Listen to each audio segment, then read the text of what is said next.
You need to hear this if you're a coffee lover. Hey coffee lovers, welcome back to our channel.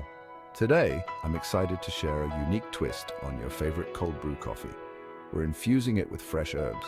This refreshing and aromatic drink is perfect for hot summer days. Let's get started. You'll need freshly ground coffee, cold filtered water, and fresh herbs like mint, rosemary, or basil. Also a large mason jar or cold brew maker, and a fine mesh strainer or coffee filter. Add 1 cup of coarsely ground coffee to your jar.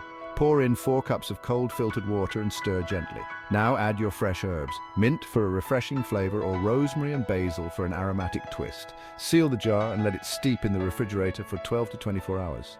After steeping, strain the cold brew using a fine mesh strainer or coffee filter. Serve your herb-infused cold brew over ice and enjoy. And there you have it, a refreshing herb-infused cold brew coffee. If you enjoyed this video, don't forget to like, comment, and subscribe for more unique coffee recipes and tips. Happy brewing, and I'll see you in the next video.